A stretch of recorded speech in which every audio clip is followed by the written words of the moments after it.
It's the end of the day with Ray. Hello, my friends. It's time for the weekend update. It's July 8th. Ladies and gentlemen, I thought of something that could help our industry out. Those friends of mine that sell supply and service print equipment. So we know we got this big issue going on right now around the slave labor, forced labor thing. You know, 9-star Lexmark's owners and 8 of their subsidiaries banned from bringing products into the U.S. supply chain based on the Uyghur Forced Labor Prevention Act. Pretty big deal going on right now.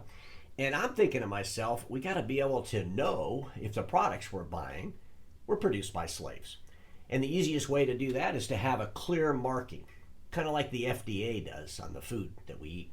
I mean, think about the FDA. Have you ever gotten a pack of cigarettes like overseas?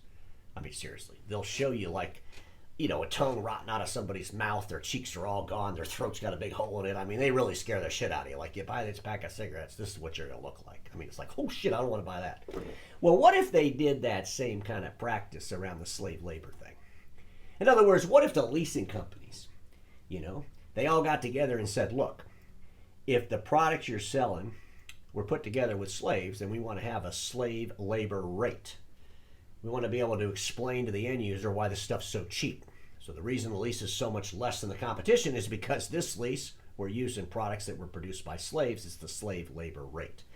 Because if we did that, I'm thinking, who the hell would want that? The customer would say, oh, no, I'm not buying anything made by a slave. I don't mind paying a little bit more. I mean, especially in the free world. I mean, we would do that, right? I mean, could you imagine you're in the toy store with your kid and your kid says, hey, I want that doll. But right there on the sign, it says slave labor rate. Because the one next to it, maybe it's twice as much money. And then the kid says, I want that doll. And then the mother has to say, well, you can't have that doll. And maybe the kid starts screaming. But then the mother says, hey, wait a minute, but you can get this doll. This doll was made by people that actually make enough money to live. This doll was made by people that are slaves. They don't get paid at all. They just get beat up if they don't make enough of the doll. And then the little kid will say, oh, I don't want that doll. I want the one that was made by the person that was able to make a living for their family. So their little girl could go out and buy a doll. I'm sure little kids think that way. And folks, at the end of the day, I think adults think that way too. So here's my question for all my friends that sell supply and service print equipment.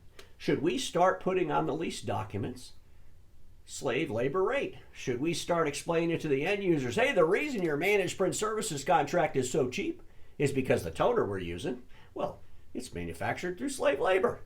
It allows us to lower our cost. So you're getting the SL rate. Ladies and gentlemen, it's something to think about. I'm telling you right now. I think if we did it, you know what the customers would say? Are you out of your freaking mind? We're not buying anything that was produced by a slave.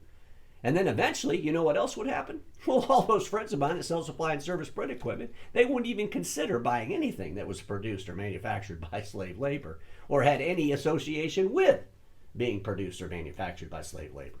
That would be the hope anyway. Just something to think about over the weekend, my friends, because we all know this. Status quo is the killer of all that'll be invented. Don't get stuck in status quo, and I'll see you all on Monday.